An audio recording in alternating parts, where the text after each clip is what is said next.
I guess the thing that I'm most curious about, because Jeremiah like mentioned organically in the last conversation that at this point it's like the bill of his that's going up the fastest because of how much it's getting used inside of the company.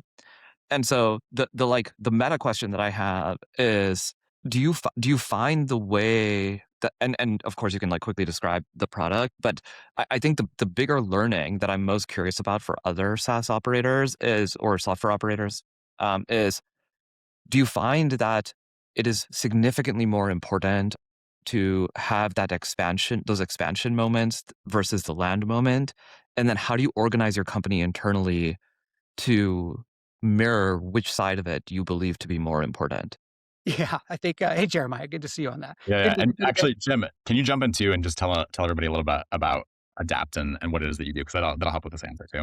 Sure, sure. So Adapt is essentially your company brain, but it's built and powered by the Adapt AI computer. And that is a very fundamentally different part of how we've approached things by being an AI computer versus just an LM call and using MCPs.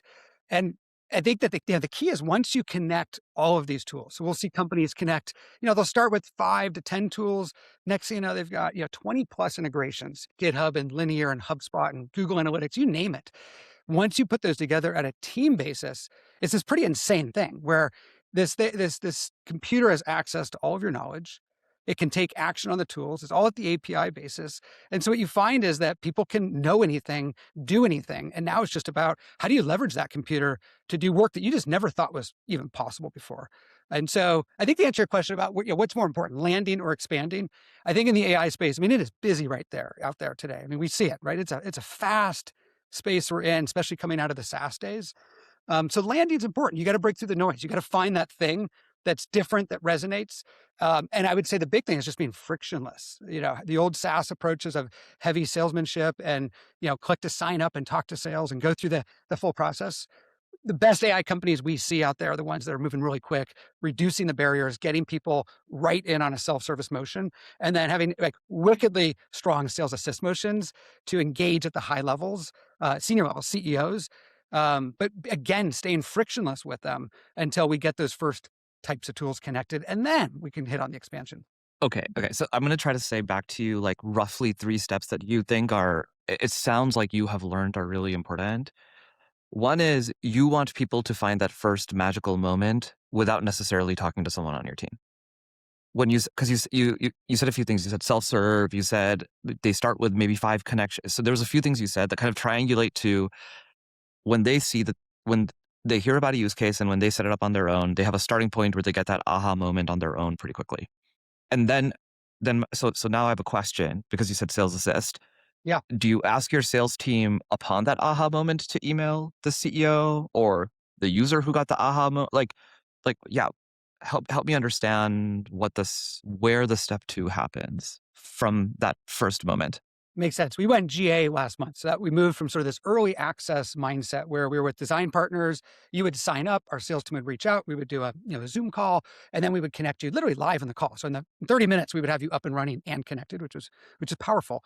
I think to go deeper with GA, yeah, CEO can get in. I saw one happen this weekend. CEO got in, connected several tools over the weekend, started to run different queries against them, and sort of got to their own aha moment and put a credit card in before sales could even reach out. And then at that point, sales is able to reach out and sort of paint the bigger picture, really talk about an org-wide piece. But that is a massive change for us to get somebody in, literally connecting Linear, I think it was Notion and different systems without talking to sales. That was a moment when I came in Monday that was like, we are doing the right foundational pieces to be one of the great AI companies out there.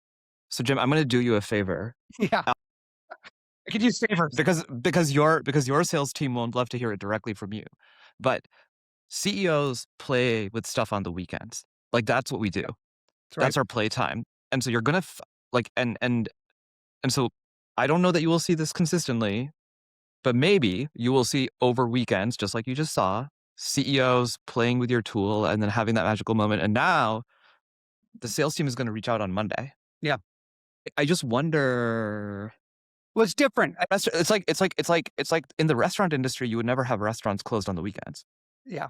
It's interesting. At the end of the day, I don't know if the CEOs are really looking to have a human reach out to them at, 10 p.m. on Saturday night in the old classic SaaS way, right? Where it would either be a sequence or kind of a lightweight, hey, saw you signed up. That era of is over, I think. The human era is not, but just sort of the generic, just a fast, quick touch of like, hey, we're here. So I do think that getting them in and getting them to the aha moment in a self-serve way is such an unlock for an AI company. And the great companies we all know did that. I mean, think about the first time you used Cursor. Nobody reached out. You literally downloaded it. You did a few things. And within an hour, you're like, holy crap, I have to tell every friend I know how cool this is. I think that's the experience. Now, for us to get the aha, just using Adapt to do a search, similar to how you might be using, Claude or ChatGPT, although we actually do really remarkable things on that. That's an experience most people are used to, which is I didn't connect it to anything. I'm going to do a search. It'll look similar unless you really push us hard and leverage the computer aspect. It's when you connect a tool that we get a very big aha moment. And so connecting Slack is maybe a first use case, and then doing deep analysis of your conversations. And then you connect, and then you quickly realize with a couple clicks, I can connect a couple more tools, maybe pop an API key in. And that is usually the quick aha. They ask something and it'll cook and chew. And 10 minutes later, they're getting something that they just have never seen before. And at that moment, we've got a customer. Yeah, it's interesting. I mean, just to touch on this as somebody who is a customer, I think that was the big thing for me is the ease of integrations, which actually, Jim, at some point, I think I want to come back to this, but integration piece is really compelling. One of the things you all have done. And I'm curious, this is something I wish I could replicate. I don't know how to do it, but eventually, the way integrations work is you literally take an API key, and you give it to Adapt, and Adapt. There's some things like a Slack Connect, but a lot of the tools we use are smaller companies with their own APIs, and so we basically literally just grab the API key, give it to Adapt, and Adapt will go figure out how to connect it and get the information, which is incredible. So my team of non-technical people, like our technical people use, by technical I mean our engineers, they're all using Claude Code. They're not actually, they basically don't use Adapt. Adapt is used by more of our customer facing and internal teams.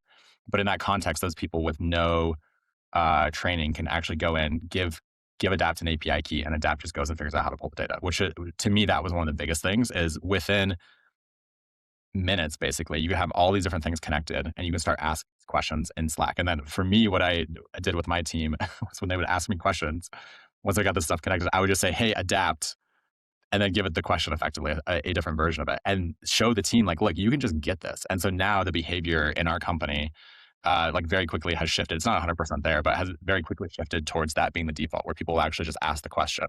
And because it's so easy to connect the integrations, it's been really easy to also drive the adoption. And so I think to me, that's actually, I agree with that as like the thing that's most compelling. And I'm curious, like how did you come to, I guess that way of doing things? Because I think typically what would have happened in the past is you would go in and there'd be a whole process. You would need a custom integration. You would need all this kind of stuff. Yeah. But you've been able to say, just give us the API key and we'll figure it out. Yeah, I think it was an aha moment. It was a little bit of an aha moment in the early days of building Adapt. One of my co-founders was incredibly strong technically, had a lot of experience before Adapt, both on the database side as a founder building just a wickedly fast database, but also in the sandboxed containers and spinning up virtual machines for past work. And so when you thought about how do we enable AI to have these special powers and to do incredible things with APIs, by giving it its own computer, it means that the AI can figure out how to make sense of that API, or you could give it its own instructions and adds it to the knowledge base that everyone in the company now has that. But essentially AI knows how to make sense of these API keys, of all these different tools out there. It can write custom scripts to make it work. It can write the custom code. And so instead of us pre-configuring thousands of integrations as the old SaaS model would have been, right? You go through and the engineers build it and it's very, very structured and rigid. We're able to give AI the key and say, what can you do with this thing? What's all the magic you could do? What custom code would you want to write so you could do exactly what the user wants? And every time the user asks a question, whether through Slack or a web app, it'll write that custom code to make that sense. And most importantly, it can spin up lots of these different, swarm of different connection requests at the same time. So unlike an MCP, like a Claude, where you're going to go through one request at a time, it'll schedule a tool call, then a tool call, then a tool call. We'll swarm out and say, hit linear, HubSpot, grab something from Notion, and then pull the data back together in a very precise surgical way, then run Opus 4.7 against it. And that's the magic why people say, we've just never seen an answer like Adapt. Like, how is it that you're generating such a different answer than what we're seeing, even when we use Opus 4.7 directly in Claude. And that's the reason. You give it a computer, it's writing surgical pieces, it's not having context issues, and it's not scheduling one after the other. It's swarming. I got to ask, um, I imagine this is something that a lot of people building specifically in e-commerce SaaS are hearing and thinking, oh, that would be nice. Because they just set up the Meta MCP or CLI and they're like, it doesn't work, right? Or they set up marketing API and they get their account banned. I'm like, why, right? That's the number one question I just keep seeing on X. My whole feed, why is my account banned, right? I set up the integration wrong and now my ad account is banned or something. So integration stress is probably something that a lot of people can relate with. But why did you call it adapt? Like right now, I imagine there's a few people like me that are like monkey brain listening to this and going, wait, I still don't get it. Why adapt? Good integrations, good context from all my different apps for the LLMs to use. But like, what is adapt? Like, what does it actually do? And why would I sign up and get that aha moment from adapt? On my side, after Chorus.ai was acquired back in 21, I was CEO of Chorus. We were leading AI pre-LLM motion. I spent the last few years down at Stanford StartX. I'm a lead mentor for the Stanford StartX Accelerator, working with just a lot of great teams. And I was building myself. So I'm in it. I'm with these young and more seasoned entrepreneurs. And I do remember about a year and a half ago, so it's fairly early, one of the teams across from me mentioning, are you using Cursor? And I wasn't. I think our team was using some Webflow and some other kind of previous generation tools. And a friend I was working with at the time said, let's get you into Cursor, especially as a non-engineer. I've always been leading a lot of great product teams and very close, and I love the front end. But I got into Cursor myself with the guidance of like a CTO. We were doing production work. It wasn't just vibe coding something. It was tied to an old legacy app. And within 24 hours, I had that moment of, wait a second, there's two AIs out there. I had no idea that the developers had one AI that's the greatest product market fit I've ever seen. And everybody else I know and see at social events is using a completely different AI, like a ChatGPT experience, which was special and remarkable, but nothing like the AI that developers had that actually did work for them. And so I had this moment of, oh my gosh, the world is about to fundamentally change in like a 12 to 18 month period. And no one knows it on the business side. The developers know it. And that's when I connected with Sean and John Andrew and my two other co-founders, I saw the early roots of what we were doing. I was like, we're about to bring the other AI, an AI that can not only understand, but take actions for people, like do the work to every other user in a completely natural language way. So not, detailed UX work streams for agents. No, just talk to it. You want to build an app that sits on top of HubSpot? Just talk to it. And you want to do incredibly complex things like scan every sales call for the last, year and build a product roadmap based on customer feedback. You can't do that with an LM. You can do that when you have a computer. And that's the part that led to, wow, we're about to make everybody AI native. And maybe to finish that point, it's so important. Like we've had fun in our career, especially in the SaaS days, a lot of fun building these things up. We're here in San Francisco. We're in the Presidio. I mean, we have front row seats to this. If you don't go AI native soon, if your leadership doesn't help your team, the teams go AI native, personally, I'm really sad thinking about the outcome of what that is. I mean, just think about your friends, your parents, whoever it is. If they don't go AI native, which means they just don't embrace it, they don't learn to get the superpowers, they will get pushed out of the workforce. They're not going to get hired by the new AI native manager. They're going to retire early. And so just think about sitting around the dinner table with people that have been marginalized out of the workforce. They're kind of bitter now on AI. They're young. They're too young to be retired, and they've just killed their earning potential. And so if we could solve that with just a click, Jeremiah, you mentioned just click of an integration, everyone in Slack had your tool. So it wasn't that they had to go install it. You put it in once. They said add adapt. We're now instantly making everyone AI native. And literally the next day they're going home saying, I've never had so much fun at work. They're having a Cursor Claude Code-like moment. And I mean, what a gift, right? That's why I keep telling people, Right. work has never been more fun, but we need to get these superpowers to you. Otherwise, we're not doing our jobs as leaders. I really like the name now. Okay, there's a bunch of things that I would love to dig into, by the way. Let's do it. The most important one being I love John Andrew and did not realize he was your co-founder. Oh, yeah, brilliant. So Brilliant. yeah. I don't know how I did not make the connection prior to literally right now. And he's the But source. I mean, the initial, just to play on that, John Andrews, a solo founder of Wander, Teal Fellow, very unique, special person, if as you know, meeting him, just brilliant. And as a solo founder, I mean, running Wander, he wanted a better way to use AI to run the business. And that's the early origins of, wait a second, what if we built this thing called Adapt? He pulled in, an early engineer he'd worked with, very brilliant engineer. I got connected in and was like, this is exactly the future I see, especially this blank canvas kind of UX approach. And that was the early origins. And then we took that out and did our seed round and so forth. That's amazing. Yeah. One of the things that you said, first of all, I you can push back on this, but you said something like early retirement, and I want to push on that because I am not sure that age is correlated to whether or not people are becoming more AI native. And the reason is I am seeing this very weird phenomenon where candidly, like roughly people my age seem to be the most resistant. So I'm 40. I also see a bunch of people who are resistant who are like 23, weirdly enough. And conversely, I've like shared this story before, but my mother is like embracing it big time. Yeah, amazing, amazing. Um, and so I just am not like, and maybe look, I have no idea what bias my sample has. But for the first, usually technology has this bias where the adopters tend to be younger. I'm just not sure this time.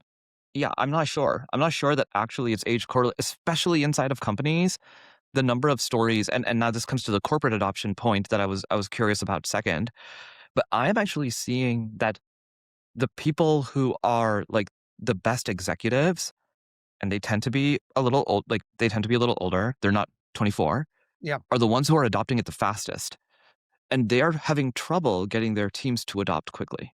And it's very unusual that this is like how these things would play out, right? Especially for the non-technical teams. I'm seeing executives like your CEO story is actually exactly on point to this point. It's like you're seeing the more senior people be more hungry to learn and roll their sleeves up really fast. And it's just not obvious to me that that's happening in the more junior roles that tends to be aged lower. I'm curious if you're seeing that. I agree with your point that it can be across the spectrum for sure. And there's been a very young cohort that's been, very much driving some of the cutting edge AI. I mean, young meaning 19, 20. I mean, a little bit younger than what we saw even in the SaaS days. And then you have a senior cohort that is great managers. Managers learned how to use AI earlier. They know how to do leverage. They know how to ask, something to do something for them. They're not necessarily individual tasks. And so I think we've seen a spectrum, but I do think in general, there is a group that just hasn't latched on or found the magic moment or chose early to kind of fight it and say it doesn't actually help. I just met with a very strong engineer just in the last couple of weeks, working at one of the large, great companies out there, publicly traded, and not there anymore. But when I asked about just using the new code editing tools, I sensed that there was a pushback that surprised me. And I was like, and feedback was, hey, look, I would dig into that. I know you've just been doing it your way and you've had an incredible career, but I would, instead of saying you just use it as like a light review, I would really embrace it because what I'm seeing is that it's fundamentally different. And just last night, that individual pinged me and said, hey, it was like 2 weeks later. I went deeper on what you said, and I'm genuinely impressed and surprised by what I'm seeing.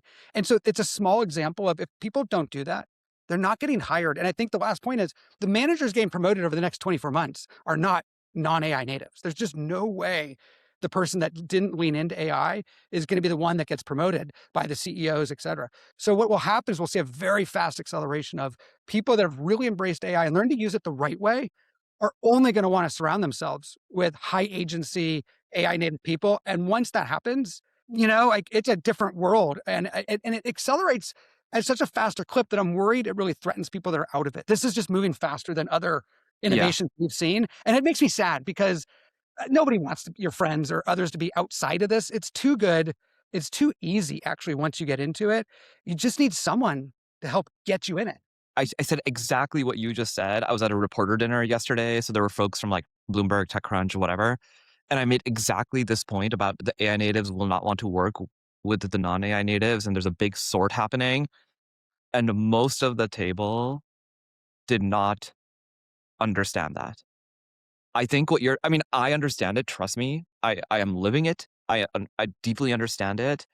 I am as worried as you are. I don't even think most people have fully internalized that yet. And that's my like big yes and that makes it even scarier. You know what I think is the closest comparison to, the AI native people not wanting to work with the non-AI native people is when you meet people who say you can't. about anything that you know that you can do. Yeah. You know, I'm sure you've met people like this that are like, oh, you can't do that, or that's not possible, or this person can't do that. And you hear the conversation, you're like, oh, I know this isn't true. Why have you got stuck on this? The idea that like everything is a red light and everything isn't possible. And I think it's you're sort of living in two fundamentally different realities. One is super pessimistic and negative, right? It feels bad to be around. And one is more optimistic, right? And yeah, more of a green light than a red light. The speed. You find that the AI natives go fast, right? They just see things as like, well, I can quickly just spin these things up and get a first rev or a detailed view of it faster. So there's a speed aspect. The second part is, and we're seeing changes, but when you see somebody come to you that did not use AI for some deep thinking on something, so maybe they're building out a new commission plan or a new way of designing your self-service pricing, and you see that they just sat there and did it all by themselves. Clearly, we want the human side. And I think we're all seeing it right now. We can't lose human thinking. Like, it is so valuable, but you need to also then leverage AI to see what the gaps were. What did we miss? What other new external thinking could I mix in? And when you see a human do both, which is, hey guys, here's a new messaging strategy. And, I've run this through Adapt, which knows our entire business incredibly well and knows the external world incredibly well. And here's what it thought about my new messaging and how it rated it and what it also recommended. Well, then we're aligned. You basically are superhuman. You are incredible for who you are. You've used the best AI and you've used all the company knowledge, which I want. I want everybody's mind involved.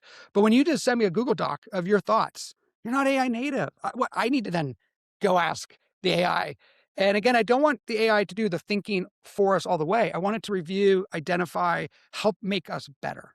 On the point of people being resistant, I wonder how much that comes down to how worried are you about it taking your job? And I think that when you look at senior leadership in companies, you're not actually worried about that at all because your job is not delivery oriented. It's strategy oriented. It's focused on you are used to saying, here's the thing that needs done. I'm going to go give that to somebody else to go do.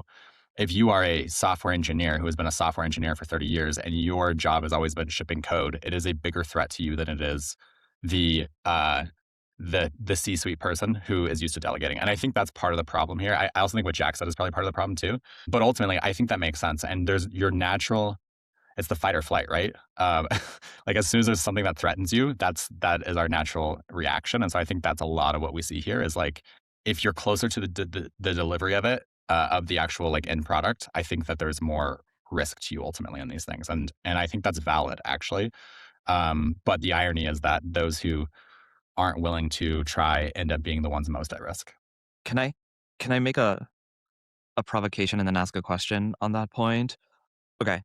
My EA directly told me because we're doing this like big AI challenge. I think I've shared this story before, but my EA directly told me I am going to make sure that 100% of my job is done by Claude.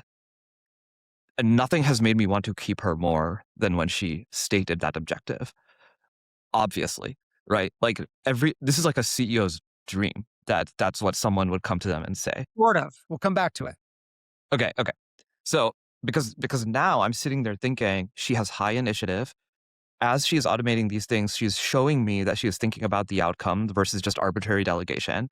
And now I'm like, oh my God, I can trust her with all of these other things that I like previously would not have like even thought to trust her with, right? So she's showing me like the skills and attributes that I care most about in terms of like more tasks and other projects and things like that. So at least for me, that is like my view of that.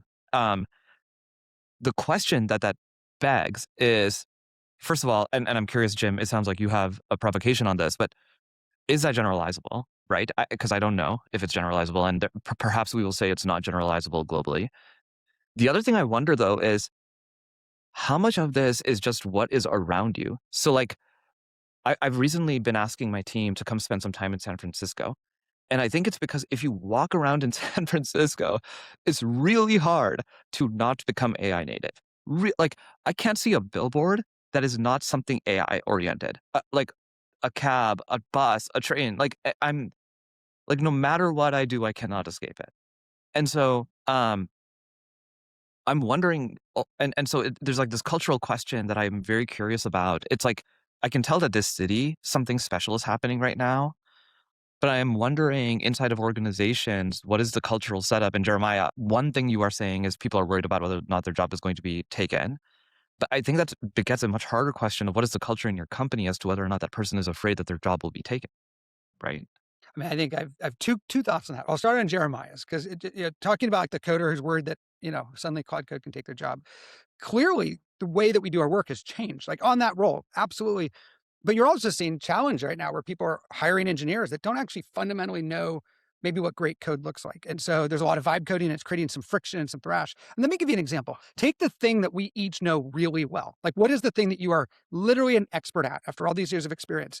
When you ask AI on one shot to build that thing that you're an expert on, it does not get it, right? Because you know what the right answer is. And you're like, whoa, this is wrong, but this is good, but change this, change that. And you'll do a few revs basically teaching AI and it'll be like, yes, you're right. I need to do it better.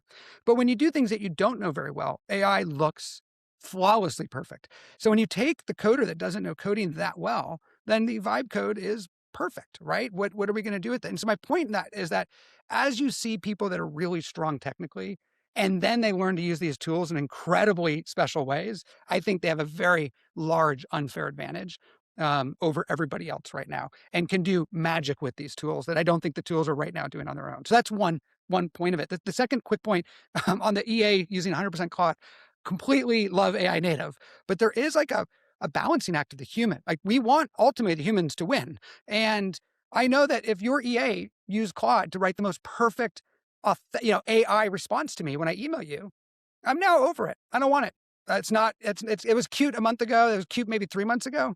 I want an actual human response. Now, if the Claude helped her to, an AI enabled her to be fast, to have some data points, to do something really authentic, it's great. But I think we're all starting to realize that human communication, there's a lot of trust built in the words we use, and there's a lot of noise that's coming. And so we want to use the deep thinking, this company brain to help people think, but we still want them critically putting pieces together, putting their own stamp and touch on it. And I think people are begging for that right now. Okay. I definitely agree with you. So I will amend my statement. The things that she is doing is actually all of the EQ parts of the job. She is doing herself because that's what she's exceptional at, right? Okay. And everything else, but like the task organization, like the annoying me to remember that way I actually do what I'm supposed to do. Like, have you done these things? Here's what you promised people. You've not done it for 4 days. All of that is all automated.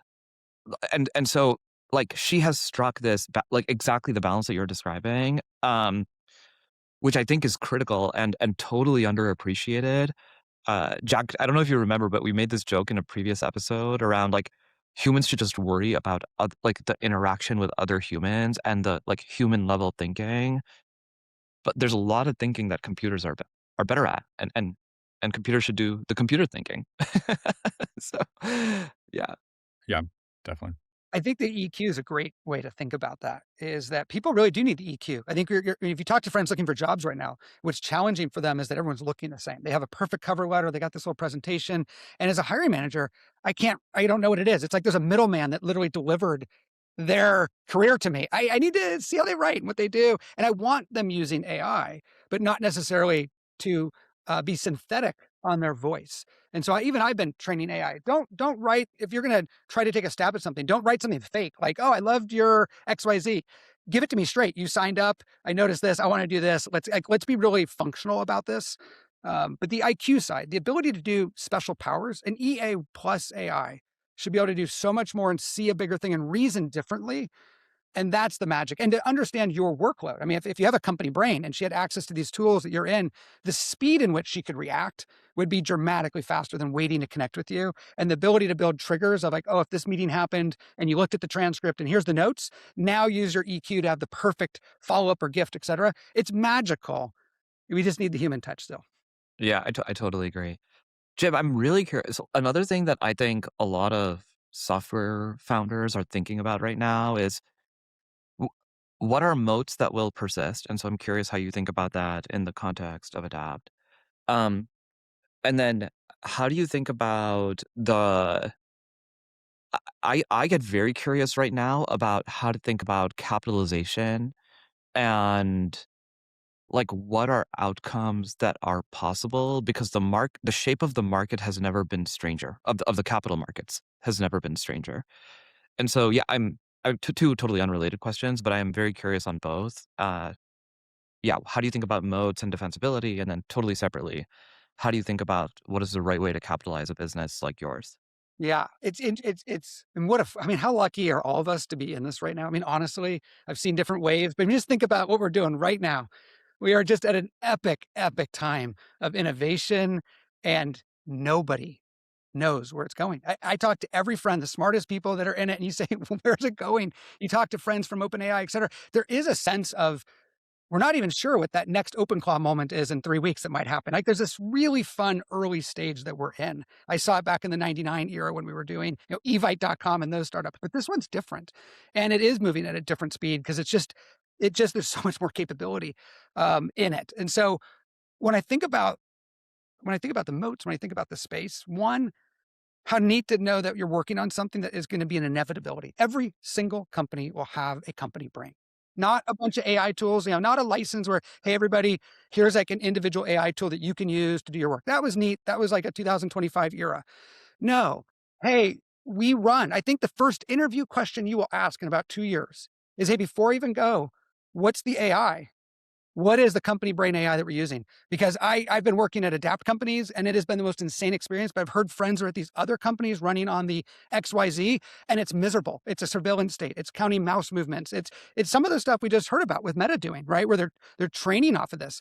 And these are decisions we need to make. And I talked to our team about this. Like, I really want us to be on the side of making it so that our friends and family, when they go to work, don't say, you just screwed up work. I mean, it used to be great. Now all of a sudden, no, I want them to say, we literally threw on Adapt, or I joined an Adapt company and I've never had so much fun. And the way that you've sort of non-emotionally brought our teams together, the way you sort of review analytics in a way that has no politics, the way that you've just augmented everybody. And so the first part of that is we're playing in just the most massive market. I mean, there is trillions of dollars of transformation. Every single company is going to have a single AI brain. And I've just watched SaaS companies chase market share. It goes to many different flavors on it. And I think this will be a horizontal play. I think there's a lot of vertical AI. They've done quite well right now. They'll continue to have grid growth, but this one's different. Once you start to put in the horizontal layer and what we see, and Jeremiah, I'm curious, you start to realize, I'm not quite sure I need this other thing that just ties into this one silo of marketing or finance. And over the next, 12 to 18 months, you're going to see this like virus, this productivity virus of, hey, why don't we connect more tools to the brain? The brain just got smarter. Let's have more knowledge in it. How do we create a reasoning engine that's always on and persistent behind the scenes, which is a whole new way to think about AI than just ask, query, and generate? No, we're about to move, and this is stuff we're working on, into a far more proactive, always on system of intelligence that truly starts to understand patterns that the teams would not be able to spot on their own, and they're not even asking for. And so these are the moats, is we're moving from a tool. You ask, you get an answer, at Adapt. What do you think about this? I love it. That's what we do. And it's powerful. At what point does Adapt see the bigger picture, bigger than a CEO could see? Start to cross-reference patterns of, why did we lose that deal? That's not just a query right now where you go to HubSpot and a few other pieces. It's already identified a product decision 6 months ago that had a chain reaction, and it's identifying and bringing this to us. That's what we're about to see. And those engines, that reasoning engine, is going to be different moats that are different than just the frontier models. And how we apply the frontier models to these extra reasoning will be a big deal. But if you're model agnostic and tool agnostic, then you really have the ability to tap into all the best models. So as ChatGPT Image 2 comes out and you're like, that's amazing, boom, pop it in. And so I think that the mode is being agnostic. We know that the enterprise likes flexibility, likes to be able to make bets and make sure that it'll always be the most intelligent enterprise. And then two, it's what we do with this that goes far beyond ask and get a quick answer back, that I think is going to be the next iteration that we see. We'll be launching this at the end of the month. It's a very powerful extension of what we're doing. I think one of the things I appreciate as a user is Adapt is the first. It's actually like a really good response half the time, the first response, right? And then when you're asking something new that you haven't done before. And then the other half of the time, there's something missing. There's missing context. There's information that Adapt didn't have to be able to give the right answer. But what I love is you basically just look at me like, okay, well, that's not quite right. Hey, Adapt, can you add this piece of context? And then you save it and it's done. And then every time after that, it has that context and it's getting better. And I think that's one of the things that's going to be really interesting to see. Honestly, Jim, I wasn't thinking about it I am not thinking about this problem the same way you are. So just to even hear what you were describing there, I think is really cool. Like I see that vision. I see what that can be. And I think it's really interesting. And one of the things I would love to talk about, I love talking about pricing. And I think this is a really interesting thing when it comes to not just Adapt, but any sort of AI tool where it's token based, basically, like how you think about that. And just like, to be fully honest, as a user, I mean, our spend is about 4 times as much right now as I thought it was going to be when we signed up. um, and that's not because it's like you're charging me more. It's because it just keeps compounding, right? The more people start using it, the more like it just keeps going and going and going. But there's an upper limit. There's a day in which I'm going to wake up and be like, wow, this is such a massive line item. Can I justify this? And I think this is something I'm thinking about with AI in general is what does that look like? I mean, Claude, for example, just got way more expensive. There's a world in which like token costs could rise to the point where we start to look at things and say, I'd rather just have a human do that, or I'm not going to do that at all because it's just too expensive. So I'm curious how you're thinking about that and the future. And obviously, if you're the brain, there's a premium that you can charge there that you couldn't charge if you are in a silo. But I just think this is a really interesting piece of the puzzle. I think this is going to be the hot topic. We are in a 6-month window where, AI was very inexpensive, right? We were paying $20 per employee or discounted on maybe an enterprise plan. And you'd always joke, like, if the average employee, pick round numbers, 10, 20,000 a month, just using a ballpark, examples, and then to give them $20 of intelligence, we all knew that was very undervalued for what we were seeing, at least if it was being used. Claude Code and Cursor showed you when AI actually creates value and increases productivity dramatically by doing work, you will pay far more for it and with very little friction on that. I still don't think CEOs are pushing heavily back on that. They're concerned. They're consuming budget way faster, but I don't think they're willing to say, you know what? I think that was a neat experiment. Let's go back. And the second, and this will get into the trend, we can all just use less smart AI if we want. I mean, we could make this very inexpensive and have a high schooler do your work for you instead of a PhD. And I kind of kid when I say that, but it's like, boy, to use the absolute best AI on these things and know that we're still, I don't know. I mean, what's your average per, maybe I'll use general numbers. Let's say your average per employee went from $20 a month to even 500 or 250 or 500 if you averaged it across your team. That's about where we are. Yeah. Think about how small that is. I mean, could you pay anybody on this planet to do this kind of work for $500 a month and what time it would take? I think that we're kidding ourselves when we think it's expensive. I do think there is a limit and there's going to be a huge focus on efficiencies and new ways to do pricing. So I hear you on that. And that's something we'll be thinking about. But I think we're still in an era that if it's used thoughtfully, so you're going to see heavier inspection, heavier accountability on ROI, which will be very easy. Even just ask, I could just ask Adapt for your account, build the ROI case study and really help to make sure Jeremiah realizes the value we're creating, and it'll have it in an hour. And that, To be clear, I'm not questioning the value. There's a reason we're spending 4 times as much as I initially budgeted because it has value. But actually, one of the things I think is really interesting, like when in the things that we're building for our customers, I'm thinking about how where we sit, we can actually help reduce their token cost in Claude or whatever they're going to use to connect to this by being smarter with the way we pull the information for them and that kind of stuff. And I think if you're the brain, you actually have a massive ability there to where like over time, there's probably a world in which you can actually deliver better outcomes for less tokens than you would be able to get with just connecting Claude or whatever directly into a system, because you actually have more context and more ability to That's exactly right. to tune those the inputs to get the right outputs. So that's how I'm thinking about it and what I'm hoping that ends up becoming ultimately. But I don't know if that's part of how you're seeing it too. But it's exactly right that as you start to have all that context, and we're storing this context and doing things with it, we don't have to do all these tool calls every single time. I mean, there's a different way to pull this context and share that. In general, it's an ROI game. How much value are we creating? We can tune these things, right? I mean, it's all a tuning game of how much of the good stuff to put in. But I think that most people are pushing us towards keep it going. And we've prided ourselves, we always kid ourselves by saying, we want to have the single best answer. Like we won't price optimize right now. We don't even give you an option to say, use the dumb model. No, we want to actually give you the single best models we can find. Now, there's work you can do on tuning this, but I think the world still is on a zone of actually give me the best answer possible for this, and then help me maybe understand if there's use cases that we could maybe not use AI as aggressively on. But I think we're still in a zone of lean in and unlock and accelerate how people achieve their missions, because it's just It's been too slow, and we're in a massive productivity acceleration. And most CEOs I talk to don't want to slow it down. And I would also say the best still isn't good enough, actually, in a lot of cases. So you may as well just keep pushing that until you get to the point where it is good enough, and then figure out how do you make it more efficient, more cost effective, whatever that is. There are people using Claude Code for free right now because Claude Code leaked their entire thing online, and there's now like a repo that's like super popular of people using Claude Code for free. And then there's all the Chinese models. Like these things are becoming so cheap so rapidly. There's going to be people, there's no coercion. They're choosing to use the very best models, always up to date, because they want the best result. But man, like the AI we're using now is going to feel like the AI that was available in like November last year in just a few months. And we're not going to want to use it. We're blown away by it now, but like in a couple months' time, we're going to be like, oh, I can't imagine using anything apart from Mythos, right? I'm only going to use Mythos Right. from now on, right? I mean, that's So right. I don't know.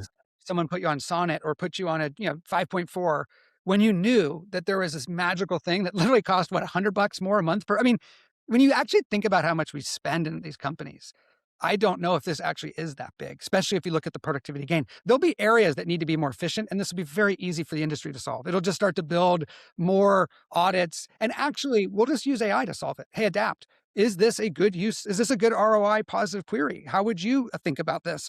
And there's a lot of ways to just use AI to manage AI. One of the things that we spoke about earlier was driving adoption in teams or even people, outside. One of the awesome things that Adapt is doing is bringing people who are not AI native, could be AI resistant for whatever reason. There's, thousands of reasons, but making it so that they can feel what we all felt when, I'm not sure what tool it was for you. I feel like the tool changes fairly often for me, but right now it's just Claude Code in terminal. But like first it was Codex. And it's this amazing feeling when you're like, okay, all these complicated things I used to have different specialists do the sequence of baton passes, and it would take a week or longer to get done. Suddenly I can get done every day in the background and not think about them anymore. How incredible is that? I mean, I wonder what you guys think about gamification and bringing that experience to your teams. I've heard some people talk about like token maxing, right, at their teams, where they're saying, hey, use as much tokens as possible.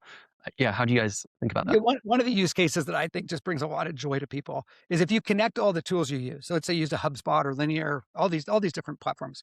We have a product called Adapt Apps, which is like a cursor Claude Code type experience. But when you let just like we have an AE on the team that decided to just in natural language build a new type of way to manage his accounts when he gets on a call. So instead of logging into HubSpot, which we don't want to vibe code HubSpot, that would not be a good use of time. I don't think any systems of record should be vibe coded right now. But to add a new UX layer that is very visual, that has trend charts of usage, that has the billing data from Stripe, that has the usage data from BigQuery, so we can see who's using it, and is like a really full functional app, and then has Adapt Intelligence of like signals. We never log into HubSpot. It writes back. And that's the example where, Jack, I think that when people start to build their first apps, they have this like huge smile. They never thought they could do this. In the past, they'd have to have an engineering team working with them. And then when they can share it, which is what Adapt's about, it's team powered AI. This isn't like a Claude coworker where you're just very siloed. You share it. So then someone else uses the app to do their work or edits it. It's a pretty insane experience of just how it changes how you work. You basically have the most perfect UX for any situation you want. We have a TV on the wall, like a frame TV in the office. That's just an Adapt app that visualizes all of our usage in a funnel flow. I mean, literally in the last 24 hours, all the messages, connections, users, bubbles are floating. It makes noises. And it's just someone built an Adapt app and said this would be a more fun way to manage our accounts. Yeah, I've started using those just to prototype things for customers. I've got the information I need connected to be able to pull their information, build these things out. And I think hopefully this comes for you guys at some point, like actually being able to share those externally would be cool. But even for now, just being able to take screenshots and say like, hey, what do you think about this? It's something I can just do from Slack over the weekends. I'll literally like, hey, I don't want to log into Adapt at all. I'll just ask it to take a screenshot and send it to me. So Adapt is literally taking a screenshot of the app that it's building. And then I'll look at it and be like, okay, cool, like edit these things. Well, what it's become for me, because we actually got started with Adapt around the same time that all the OpenClaw stuff was really going viral. And I actually started playing around with OpenClaw and I was like, wait a minute, this thing's actually better for me because it's embedded into the business in a way that I would never be comfortable trying to embed OpenClaw because of the risks of that. And I don't think it's there. Like it doesn't have the same level of flexibility, but I actually don't want that. I want a little bit more control. I want things to be done in such a way that is shareable across the team and all that kind of stuff. And so it doesn't solve all the same problems, but I do kind of see this brain concept or computer, however you want to describe it, that sits on top of your business, that is the future as far as I'm concerned. So for me, I actually stopped. I threw away the whole idea of using open cloud because it's actually not that useful for me in a business context. And Makes this sense. is that for me. Hey, So Jim, just one closing questions before we wrap here. If I'm trying to figure out what is the thing that I need to do in order to get my organization to become more AI native, like not really tool based, but more culture shift, right? Because you guys are providing a tool that can help. Um, but there's a big other part, which is just the change management part, right?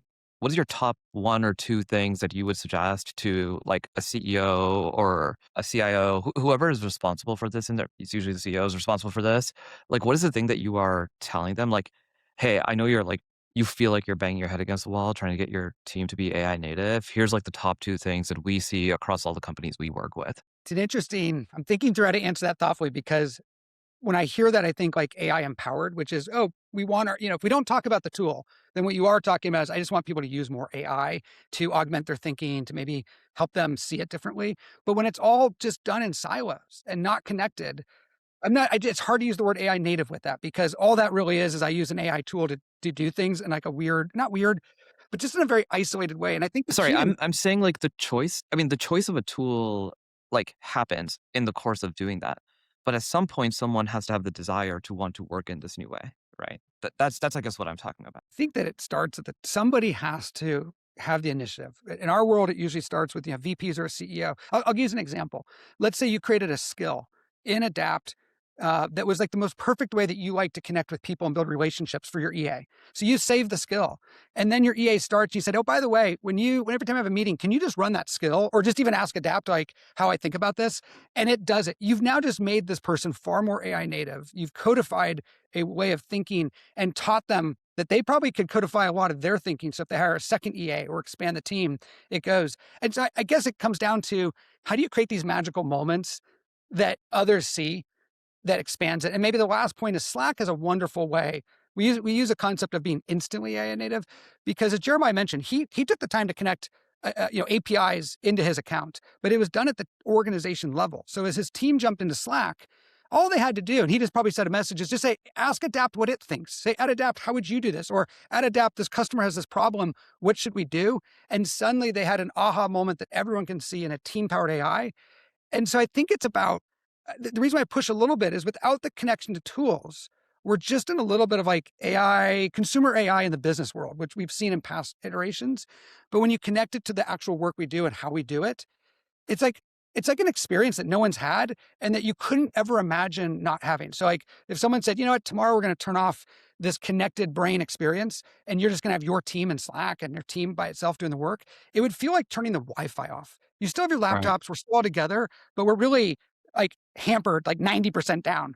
I think that's what a connected intelligence feels like when it's connected to tools. And it's very different than everybody having a ChatGPT license, where if that went down for the day, I think most people are fine doing their job for the day. It's painful, but they would, the work would go on because at the end of the day, they were doing the work and they were simply asking another tool to whisper to them a better version of the email or to create something that they then as middleware, like a human middleware, would go add to other systems. And that's what we're fundamentally changing. We're getting rid of the human middleware and just letting the humans do the part they're so good at, like the EQ thing that you mentioned. How many people do you guys know that are passionate about Google Docs or Gmail, sending emails? None, right? Demand drives supply. I feel like you got to like ask for it right from the team. Right. yeah, I gotta jump here too. But Jim, can you just kind of give everybody like a little last thing on Adapt and how they can find you and where to go if they're interested in it? So adapt.com, company brain, powered by the Adapt AI computer. And you can now just go to adapt.com, sign up. And if you use a business domain, you get $300 of credits. Our team will reach out as well, and we will help make your company AI native. Yep, awesome. And tell when you found us here too, because I think it'd be fun to see if anybody decides that they're going to go use Adapt. Yeah, we got to set up a code or something. Love that. I think that'd be That's fun. great. Yeah, Super fun. Jim, this was great. I love hearing these stories. You're out there doing it and helping lots of teams become AI native.